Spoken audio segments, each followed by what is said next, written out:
Et si, et si les étoiles, là-haut, elles contenaient déjà une sorte de scénario pour notre vie? C'est vertigineux comme question, hein. Oui, ça te donne le vertige. Aujourd'hui, justement, on va explorer l'astrologie, mais sous un angle un peu différent, plus philosophique. Pas l'horoscope du journal, on est d'accord. Exactement.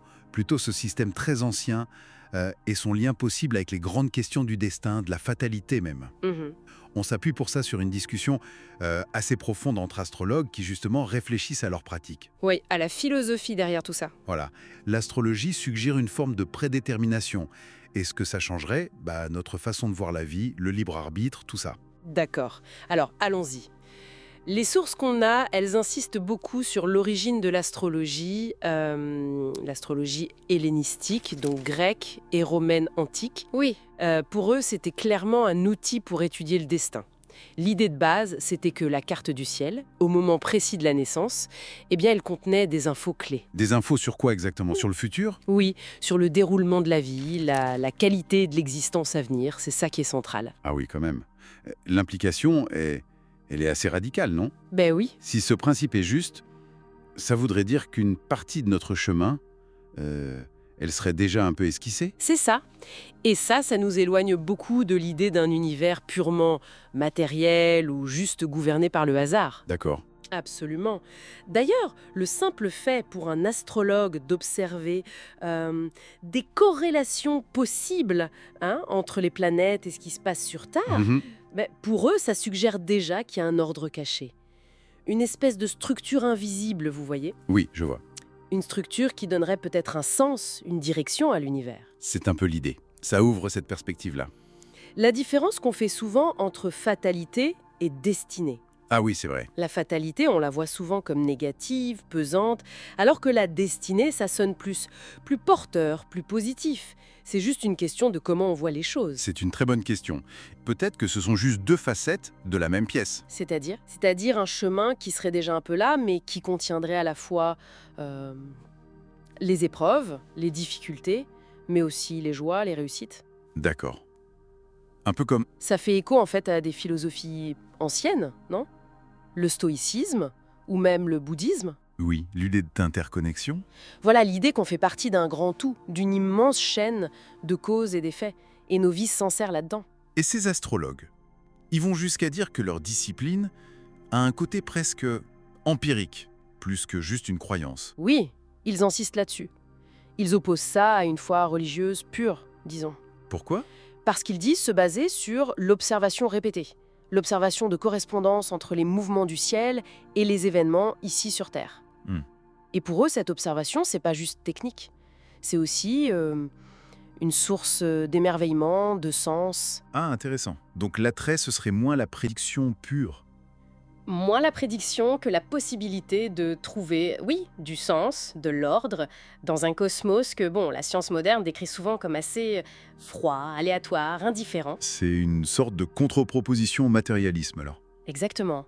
Une autre façon de voir le monde. On parle aussi, dans ces discussions, de promesse natale. C'est quoi exactement? Alors ça, c'est important pour nuancer l'idée d'un destin qui serait juste contraignant, négatif. D'accord. La promesse natale, c'est l'idée que le thème de naissance contiendrait aussi des potentiels positifs, des sortes de cadeaux du destin, si on veut. Comme quoi, par exemple? Les grands bonheurs possibles, trouver l'amour, avoir une carrière qui nous plaît, fonder une famille, des choses vers lesquelles notre nature profonde nous pousserait. Mais ça veut pas dire qu'on a juste à attendre que ça arrive, j'imagine. Ah non, pas du tout. Ça n'exclut pas l'action. Au contraire, le destin ici, ce serait plutôt la rencontre. La rencontre heureuse entre nos désirs, nos actions, et puis des circonstances qui deviennent favorables. Le fameux « être au bon endroit au bon moment ». C'est tout à fait ça, la confluence des deux. Ça me fait penser à la distinction que faisaient les stoïciens, non? Entre le destin externe, ce qui nous arrive, Oui, et le destin interne. Notre propre nature, notre caractère, quoi. exactement, c'est tout à fait ça. Il y a cette vieille analogie du cylindre. Ah oui, Un cylindre posé sur une pente. Sa nature, c'est d'être rond, donc il va rouler.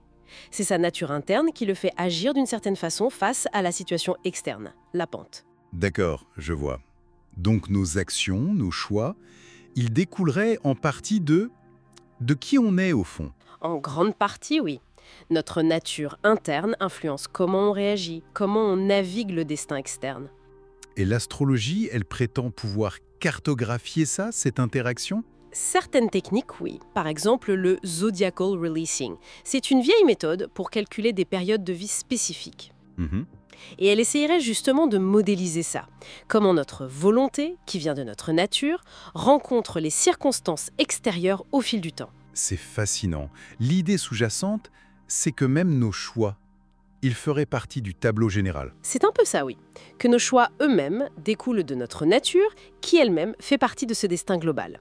C'est complexe. Bien. Même si beaucoup de choses étaient prédéterminées en théorie, notre expérience humaine, elle, reste celle du choix. On n'a pas l'impression d'être des marionnettes. Non, pas du tout.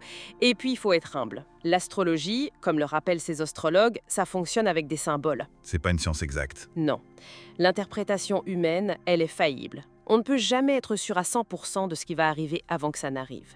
Il y a toujours une marge d'incertitude. C'est pour ça qu'il existe l'astrologie élective, celle qui essaie de choisir le meilleur moment pour faire quelque chose. Exactement. C'est une bonne illustration des limites. On essaye de choisir le moment le plus porteur, le plus favorable, mais parmi les options qui existent, on ne contrôle pas la position future des planètes, ni les imprévus.